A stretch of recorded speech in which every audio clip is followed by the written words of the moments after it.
He's a Eurosceptic, a politician, and he's a master debunker of man-made global warming. So I'm very much looking forward to hearing his lecture. Christopher Monckton was also the guy that said that people with HIV and AIDS should be rounded up and put in concentration camps. What? He said that people with HIV and AIDS should be rounded up and put in concentration camps. That's not good.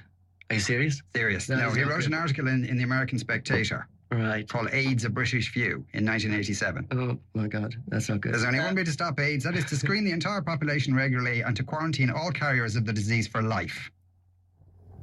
That was about 3 million people in the US and about 30,000 at the time in the UK.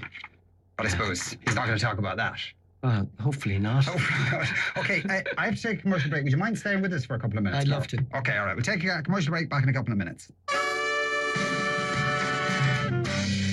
1890 453 106 is our low call number. Our text number is 53106, or you can follow us on Facebook or Twitter. Jim Corr is still with us. I'll read out a few texts, Jim, but I'll just go through them. Like, got gazillions of them, so we could spend the next half hour reading them out. But I'll read out a few. Why would his site only link to sites that support his own view? Has he never questioned himself? Another text that says, good man, Jim. They all laughed when you told us of the corruption in governments in Europe, but hey, look, Jim is right. Everett says, can you ask Jim about eugenics and vaccination as a means of population decline? Can you tell Jim when I need a medical advice, do I go to my GP, or if I'm really doubtful, a qualified consultant? Jim proffers regurgitated snake oil salesman advice. None of his ideas or theories are his own and can be quite dangerous if people take his fanciful ideas on board, particularly his recent swine flu vaccine advices. Now, all of the points have been debunked over and over again by research. He means reading other conspiracy websites. A texter says, Jim is bang on the politics of fear. It turns citizens into unquestioning lemmings. Then those in power can stay in power because people are too afraid of what ifs, and better the devil you know has screwed Ireland, Europe and the US. JD quotes a Rothschild who said, I care not for kings nor governments because he who controls the debt controls the nations. And John Wexford says, there's even greater agenda at work than the New World Order, and that is Jesus our Lord who will come back in glory and claim his kingdom. Please read out. So there you go. The New World Order in the Dundalk accent doesn't sound credible, says Pat and Bray, which is the most petty criticism we've had so far. The thing is, like, now, a lot of the opinions that you've proffered, you can obviously read them on social media, on websites. You don't get to hear them so much in the mainstream media. Why is that? Yeah, it's a good question. I don't know, really. I just wish, well, I thank you for having me on the show, because it is an opportunity for me to get this information out to people that I believe is important. There are lots of people around the world that have come to similar understanding in relation to research and are also doing the same. I suppose that, 5 years ago, before I started studying this, you probably would have seen me regularly falling out of lilies and Reynards at 4 o'clock in the morning. And it's like when I started studying this, I came across this information, I just thought, my God, I can do one of two things here. I can bury my head in the sand and pretend as if nothing happened, or else I can bring this information to the people. And I felt it was very important, particularly when I realized that the agenda was the erosion of our national sovereignty.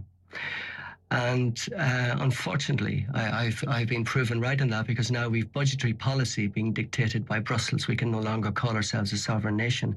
And I told the Irish people that was part of the agenda. And, I didn't want to see all lost for what our ancestors fought for. And we're losing what our ancestors fought and died for, which is very sad. And I can't understand the subduedness of the Irish people in general in relation to what has gone on. I can't understand why people are not up in arms. Why, though, do you think that if there is compelling evidence that there are 13 families who essentially want to take over the world, you'd have thought somebody in the mainstream media would investigate it, would run with that story? Yeah, I know it's true, but it's these subjects are covered extensively within the alternative media. And there's an excellent book that was written by a guy called Fritz Springmeier, and it's called Bloodlines of the Illuminati. I hate using that word because it puts people off. Yeah. Bloodlines of the Illuminati, and it talks specifically about the 13 bloodline families. I believe there are more, and they do change their names over time. But it's a very, very interesting book. This guy was put into jail on trumped up bank robbery charges, and he's a devout Christian. He's only been recently released, you know.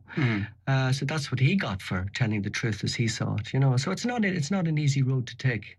And what was he put in prison for? Trumped up bank robbery charges. So do you think that's what the situation is, that the mainstream media are cowed into not reporting these things? I believe that to a certain extent, journalists are perhaps under a little bit of pressure to toe the line in terms of the official narrative. And I think that when journalists do step outside of that, cross the line, they probably get their wrists slapped or worse, get sacked. And I only hope that more people will will take up the gauntlet and will be willing to discuss subjects like this further, because we have to realize that there's always been an agenda to rule the world. Always been an agenda. And here it is in disguise. This is happening covertly. To basically bring control of the world into the hands of very few people. It's an age-old agenda which is being played out behind the scenes. Nothing much has changed. We're still seeing imperialism, neo-camouflage imperialism, relation going in and invading sovereign nations. You know, nothing much has changed. It's disguised better and it's hid better by the media. I think an excellent documentary that was put together by John Pilger recently called The War We Don't See. If you get a chance to watch that, go and watch that. It's an amazing documentary.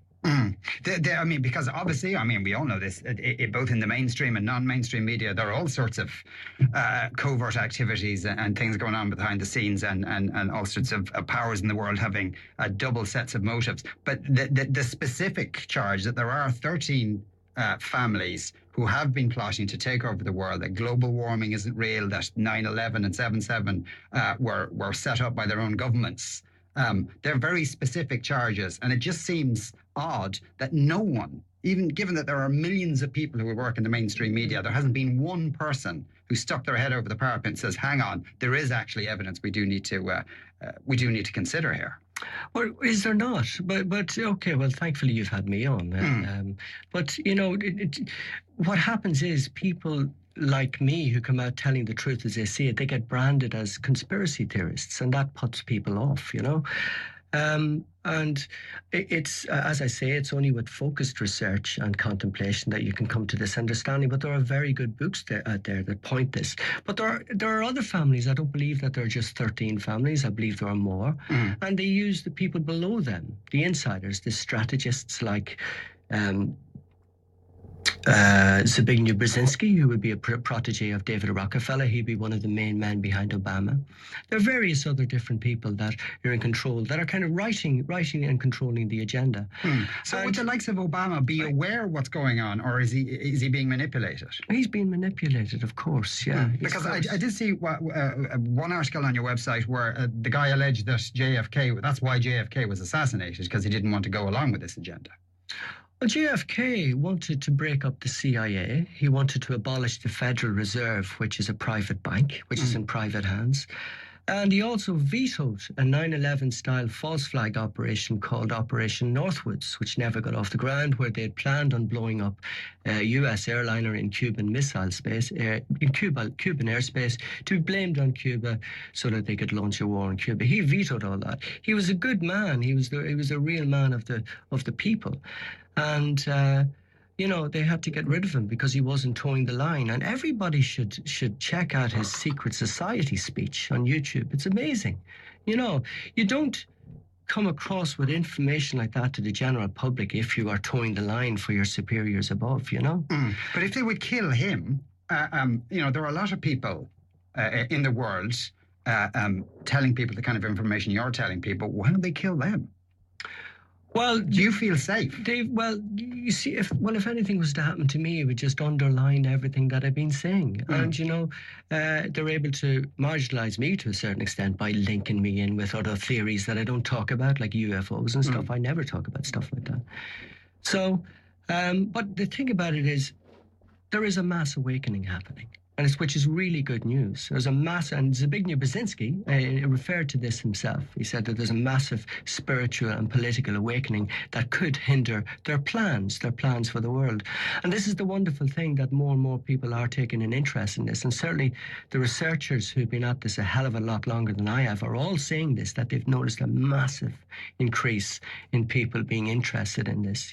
Another thing I noticed on your website was that a lot of the contributions, there was a distinct, if you like, libertarian strain to it.